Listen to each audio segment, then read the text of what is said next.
وعليكم السلام ورحمة الله وبركاته.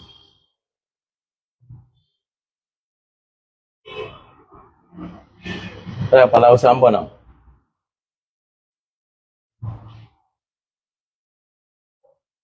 Wa bu chia si ben ko wa handu kini.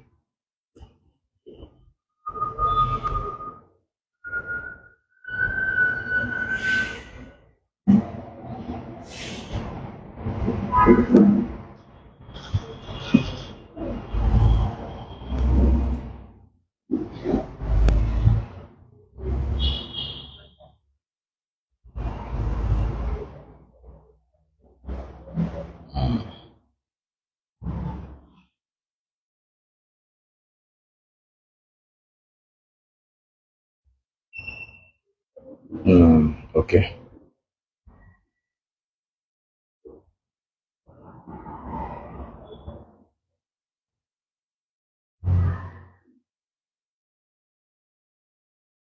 أعوذ بالله من الشيطان الرجيم. بسم الله الرحمن الرحيم.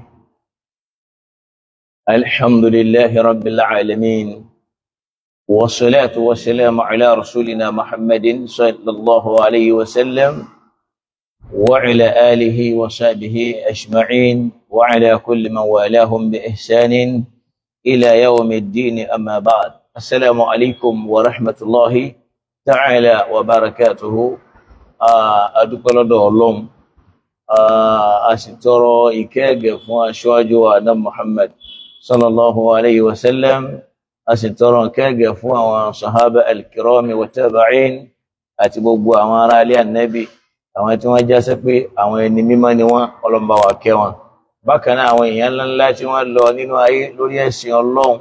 tí wọ́n mú nǹkan míì mọ́, látọ̀rí Maulana Sheikh Adam al-Ilori àti gbogbo àwọn àfáwà tí wọ́n kọjá lọ, Maulana Sheikhina Kamaluddin al-Hadabi, Tajul Adab, Tajul Mu'minin, Sheikh al-Muzammil, Yusuf al-Ibwaji, rahmatullahi ta'ala alayhim ashma. Ọlọ́run bá wa kẹ́ wọn. Náà láì ní jẹ́ kó pẹ́ púpọ̀ jù, a sì fi eléyìí náà sálámà sí gbogbo èèyàn ọmọ ẹ̀yà pé assalamu alaikum wa rahmatullahi ta'ala wa barakatuhu. Ọlọ́run dákun kó bá wa jẹ́ kí àlàáfíà ara kó dọ́dọ̀ gbogbo wa, eléyìí tí ó máa jẹ́ táyé àti tí ó máa jẹ́ ti àlàáhírà. La ilaha illallah Muhammad rasulullah sallallahu alayhi wa sallam, wala hawla wala quwwata إلا بالله العلي العظيم. نعم. Àkọlé ọ̀rọ̀ aláàárọ̀ yìí tí ó máa jẹ́ àlàyé tá a kàn fẹ́ sáré ṣe fúnra wa ní ráńpẹ́, òun náà ni wípé èdè wo ni àwọn ọmọ àlìjánà ó máa sọ nínú àlìjánà, irú èdè wo la máa sọ ńbẹ̀. Ẹ rí i pé ọ̀rọ̀ yìí mú àdísù kan wá tí ò tí ì pẹ́ jù ní wípé a rí hadisu annabi Muhammad kan sallallahu alaihi wasallam tí wọ́n lá nabi lówí. Ìdí jẹ́ pé afáwa at-Tabarani nínú al-Awsat tí wọ́n gbà wá,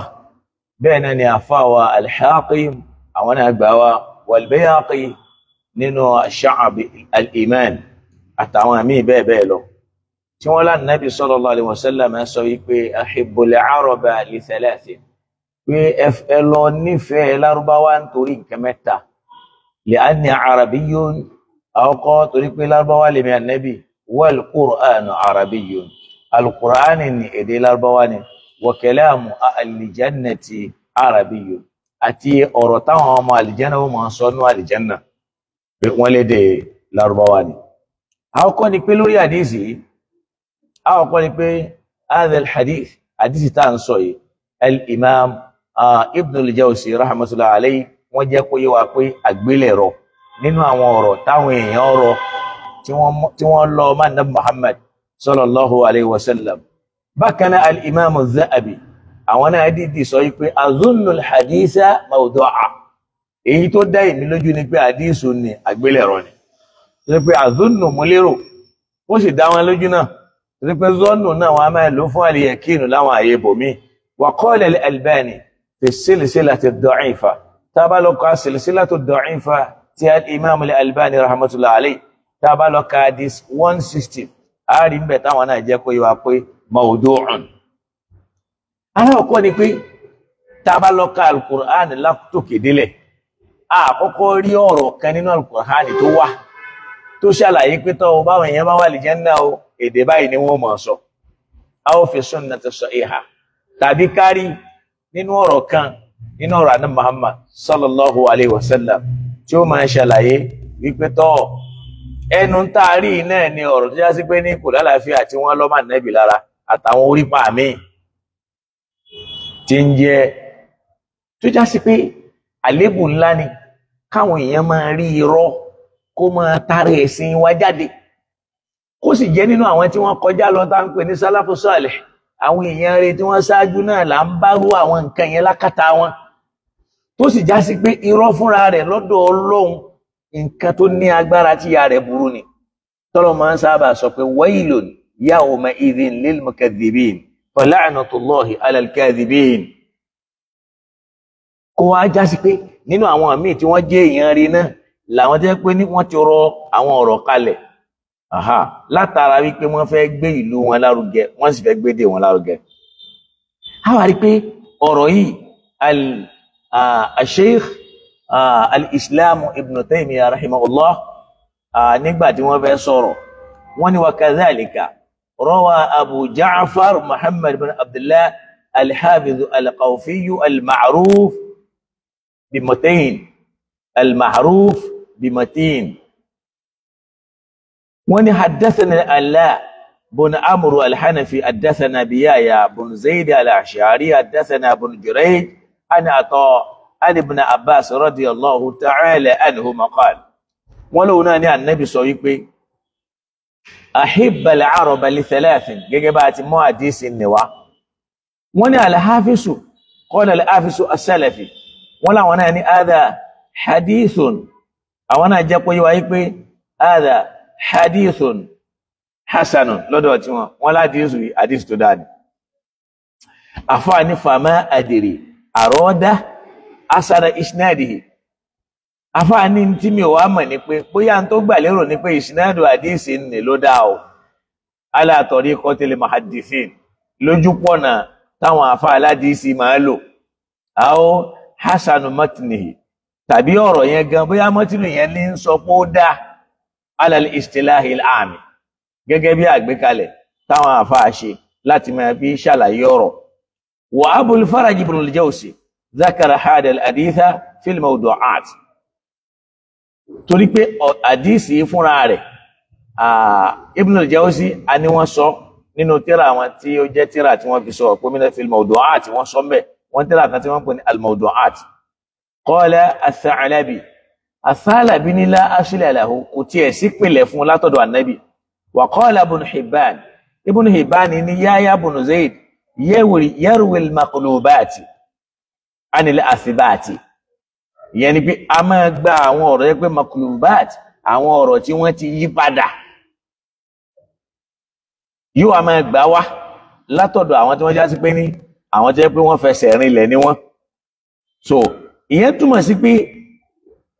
tá a bá wo hadithu yìí kò kọ́ tiẹ̀ níbi kankan yóò a máa já sí pé ní fabatala al-ihtijaj bi tí ó máa fi ba àwọn tí wọ́n jẹ́ ẹ̀rí jẹ́ wallahu a'lam. tí a bá lọ ka iqtida'u as-sirati al-mustaqim nínú ọ̀rọ̀ èyàn ò rí nínú volume 1 tí ó máa jẹ́ page 158 kadhalika at-Tabarani fil awsat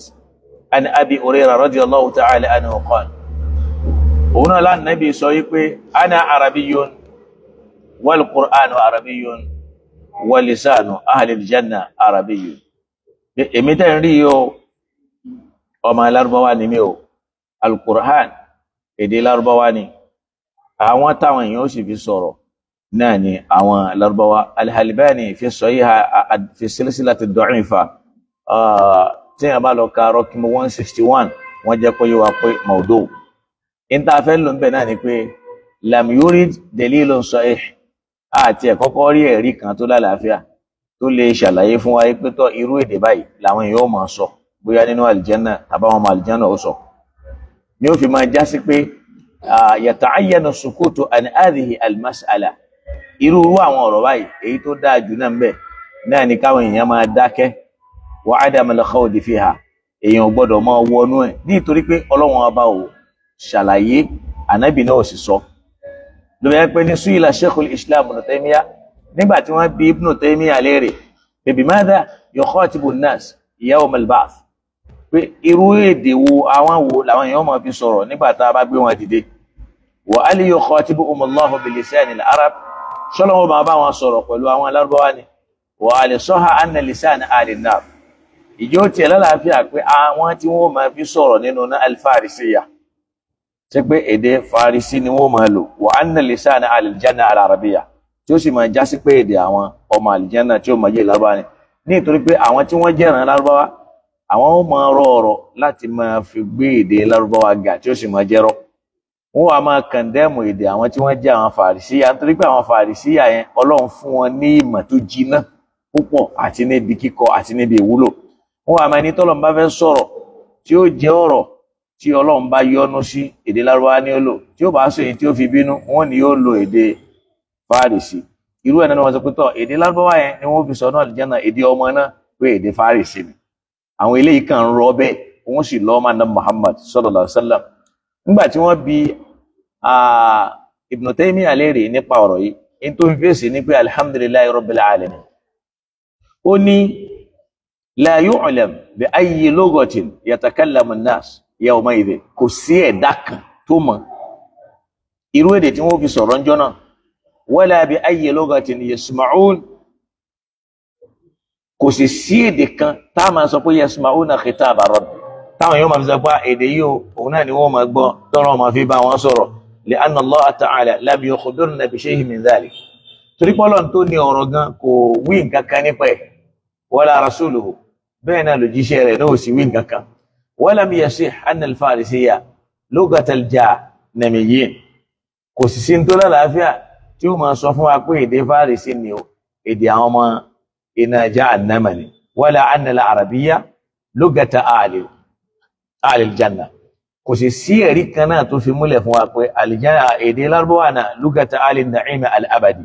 náà lè dè tí àwọn tí wọ́n jọ mọ́ alìjánà táwọn náà máa sọ ó ní wala na'lam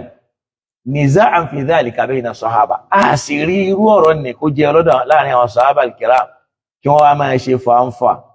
lórí ẹ̀ pé irú èdè wo ni wọ́n fi sọ̀rọ̀ lálìjánà èdè wo ni wọ́n máa fi sọ̀rọ̀ nínú bal kulluhum yakufuna an dhalik bí ìṣe pé kó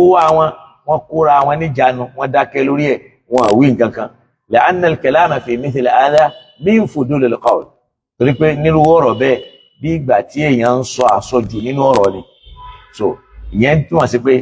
tí èèyàn bá lọ ka Majmu'ul Fatawa Ibn Taymiyyah tí èèyàn bá lọ ka volume 4 èèyàn ò bá nù 299 tí ó máa túmọ̀ sí pé ọ̀rọ̀ yẹn kì í kọ́kọ́ ṣe ọ̀rọ̀ tí èèyàn lè máa sọ